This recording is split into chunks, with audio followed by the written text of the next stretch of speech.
大家都开始陆续放假了，对吧？给大家一个建议啊，关注我的死死抱住，没关注的抓紧加入啊！因为后面的这段日子里，天天带你们看大戏啊，相亲的相亲啊，摆烂的摆烂，打仗的打仗，结婚的结婚，那是一家欢喜十家忧啊！昨天下午接到男士电话啊，哎呀，还有3天订婚啊，女方突然涨价，觉得彩礼给的不公平，这可是把我担心的呀！大晚上赶忙急的啊，去了一趟女方家里。这个男方啊是92年的中专学历啊，下学早就自己开了家小吃店，月薪在2万左右吧。老家呢是湖北农村的，有个妹妹啊，通过相亲呢认识了现在的这个女朋友，94年的大专学历，在私企是做前台的，老家呢也是农村的，两人谈了有1年多。这起初呢女方家里她比较反对，觉得男方啊家庭条件差一点，而且还那么远啊。好在姑娘这人呢还不错啊，比较坚持，觉得男方人很好，也喜欢他。就这样呢，两家上个月呢是谈了定亲，彩礼啊也是讨价还价，定在了6万，女方陪嫁2万的家电，商议的挺好，准备下个周啊，也就是在后天的时候，两个人呢就去定亲领结婚证。结果呀，昨天女方突然变卦，觉得彩礼要的不合理，说如果想要定亲的话，彩礼至少12万。我一听这彩礼价格，他直接翻了个番啊！我是最讨厌这种行为的。那我赶紧去了女方家里之后啊，这女方父母在啊，我问到彩礼这个事情，他们就说啊自己以前不太懂啊，私下里给答应了。家里亲戚啊一听啊这价格觉得不合理，说谁谁谁家呀给了多少多少啊，谁谁谁家怎样怎样。我听完先是劝呀，这各家情况都不太一样，彩礼这事啊可不能去攀比，都是为了小两口好呀，要考虑他们实际情况。女方妈妈就反驳我呀，跟我说这男方条件啊确实一般，家里还穷，那我闺女这人老实呀，喜欢他呢我也就认了，但是彩礼你不能让我们家丢脸吧，这别人啊都还没有陪嫁来，我们还陪嫁了2万，所以啊彩礼12万啊一分不少。这女方父亲人还行，觉得呀半道改嫁他确实啊不是很地道，觉得要不这样吧，就8万块钱或者6万呢我们不给陪嫁了。刚说完啊，这女方妈妈是一拳打了过去啊，就你话多，以前还都不是你定的，赶紧闭嘴。转身呢就跟我说呀，哎呀我们有事啊先商议一下。接着呢就拉了个大叔啊去了里屋啊。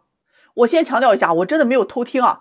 那大姨去了里屋之后啊，给别人打电话，她开着免提啊，那声有多大呀？我就听见对方在电话里啊就说呀，你要咬紧牙关啊，别松口，12万啊他1年就挣出来了，这点钱他都不给的话，那肯定啊都不是诚心要娶的。这女方妈妈呢在电话那头啊就说啊，这男方家里要是真没啥钱，这要不给咋办啊？对方呢就给出主意啊，他俩都谈了1年了，他都30多了，怎么可能说不给就不给了？最后啊要实在不行你就降到10万嘛。临了对方还来了句啊，千万别给陪嫁，你别傻。哎，这挂了电话他俩就出来了，跟我说呀，彩礼12万一分不少，理由是啊男方1年能赚20多个，这些钱对他来说都是小钱儿。我听完呢，说实话啊，咱也没好意思穿破，但是我也没啥耐心了，就直接就跟他说啊，你女儿都28岁了，你们在农村还没个退休，就这么一个女儿，以后那是要靠女婿的呀。这男方自己创业赚的都比大多数人要多，如果你彩礼逼急了，婚黄了，你女儿还有多少时间可以再找？要是男方给了这12万，婚成了，男方不得心里记恨你们一家吗？风水轮流转，最后这结果呀还是你们自己承担的呀。这女方妈妈呢一听也是觉得有理啊，说起码得多给一些吧，这抚养女儿长这么大，我们也付出了不少呀。听着我就来气呀，抚养孩子啊那是为人父母的义务，和彩礼没有半点关系，谁不抚养孩子呀？别听别人说的，自己关起门来过日子，过得好不好别人能帮你怎么地？最后哎呀真的是又磨了1个多点啊，两人终于松口，说彩礼6万就6万，但是这嫁妆一分不出了。那听完呢，我看也到这个份上了，就跟男士沟通啊，虽然男士很反感这种半路改嫁，但是啊也接受了，觉得呀女朋友人很好，不想让女朋友啊夹在中间啊为难，就这样人家后天呢这个订婚啊继续。以前呢我就说过，这100年前那些土匪啊都投胎当了丈母娘了呀，做事你得顾全大局，算计多了自私自利，最后啊都是自己承担恶果的。哎呀不说了啊，喂刺猬去了，这快过年了，得让他们给我看好门啊。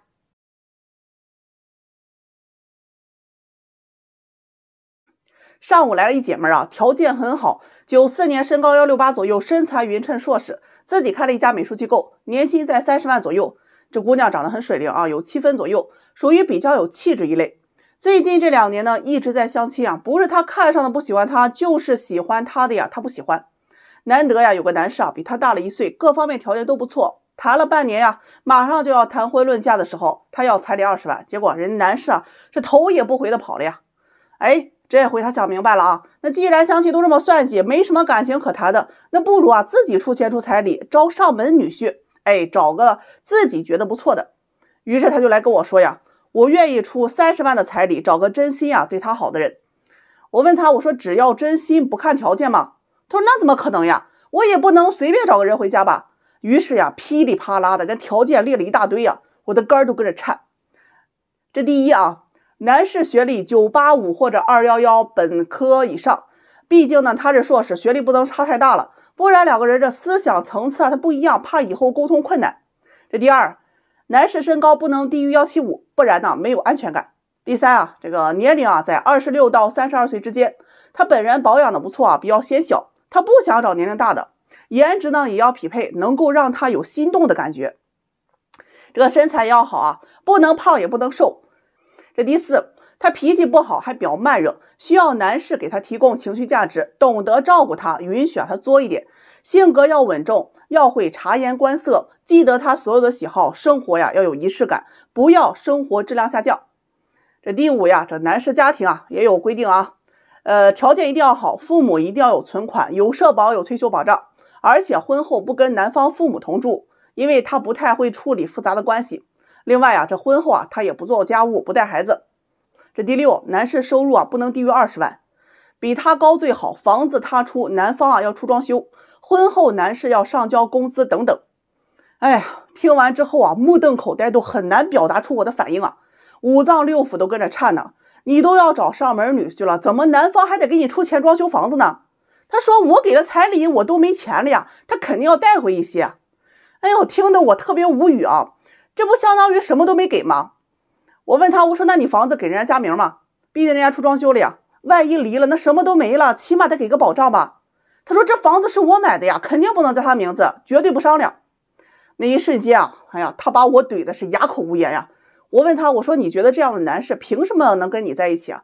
人家有学历，有能力，有情商，还会做家务，长得还要帅。他说我给彩礼30万呢，我给这么高，我不能只是找一个男人嫁了吧，我是要找高质量的男性。说实话，我做婚恋这么长时间，真的第一次遇到这么个找上门女婿的。我和他说啊，这年前啊有个女方人家也找上门女婿，是不忍心女儿啊出嫁，所以啊去招的。人家出60万的彩礼，直接送房子1套，再加1辆奔驰。结婚之后啊，每年给男方啊家里补贴10万，不需要男方啊给任何东西，唯一就是要求男士啊工作好，硕士以上学历就可以。你看看你这要求，比正常找对象的人要求都高。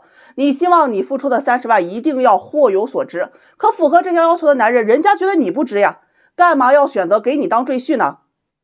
姑娘听到我怼她呀，觉得特别不爽，和我说呀，那你给我找找这样条件的人，我嫁过去啊也行。我问她，我说就这条件的男人，结婚你还要彩礼吗？她一听啊，怎么可能不要啊？我嫁过去啊，那彩礼肯定是要给的呀，这少点也行啊。我问少点是多少啊？她说起码10万。我一听，我说你这情况我帮不了，就这条件的男人不给彩礼啊，都一堆人抢着要呢。你揣着30块钱和我说要买辆法拉利，你觉得人家认为是我傻还是你傻呀？根本就不是现实的事儿啊。这姑娘听完就跟我说呀，说我眼界太小了啊，她朋友啊都不如她，嫁的条件啊都特别好，有车有房，年收入都几百万了，结婚啊人家对方都给了彩礼30万，怎么轮到她10万的彩礼都不能要呢？说完呢就拎起包就走了。哎呀，现在这年头啊，这个刺猬看门啊，他也不靠不住，啥人都给我往里放，下次再这样我就生气了。中午啊，给安排了一对单身男女相亲见面，差点没给我气出乳腺增生啊。这男方呢是33岁啊，在私企工作，部门经理，有车有房，年薪在10万左右。女方呢是32岁，是我大姨家的邻居的妹妹，做审计工作的，年薪也在10万左右。两个人呢是上个月见了有第一次面啊，互相觉得都还行，条件也相当，这年龄呢也合适啊，就答应相处看看。这不两人都放假了，今天中午啊又约着见了第2次面。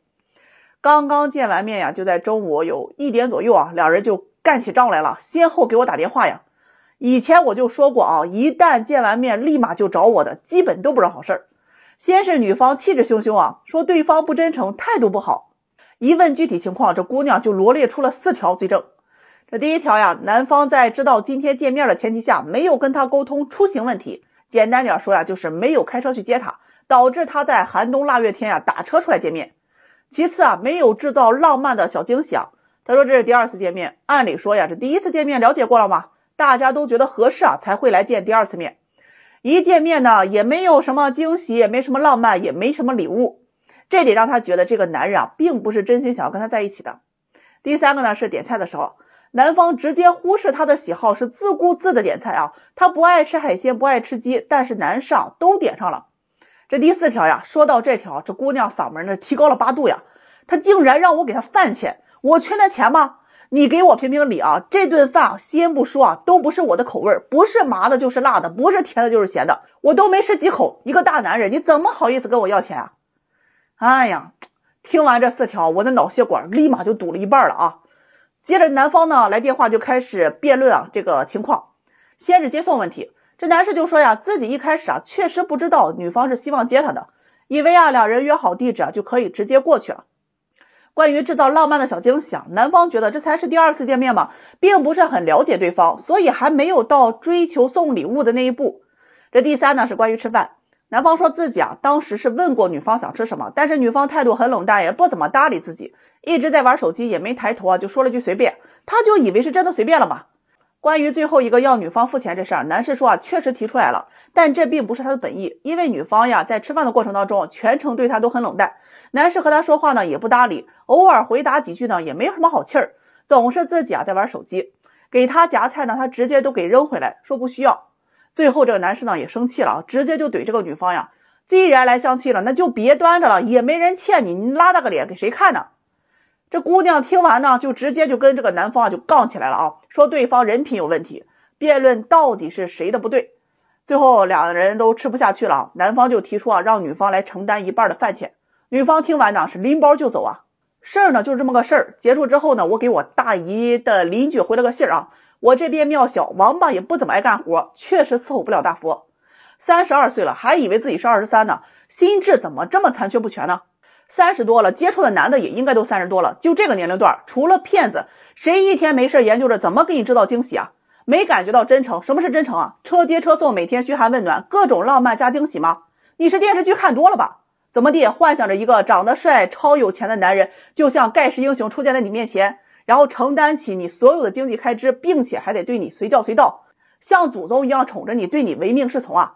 是不是还得要至死不渝的那种？死了这个男人还得爱着你呢，为了你终身不娶啊！30多的人了，来相亲找对象，说白了就是条件合适，互相不讨厌，就可以发展关系看看。你还想着对方来热烈追求你啊？大白天做梦不害臊？再戳一下你的肺管子啊！单身女人上了30岁啊，就要学会提供情绪价值，别太拿自己当回事了。要结婚呢，遇到比你条件好的呀，就要伏低做小，忍气吞声；找到条件差不多的，就要互相理解，互相迁就。你又不是公主，端着个臭架子，这辈子都得打光棍儿。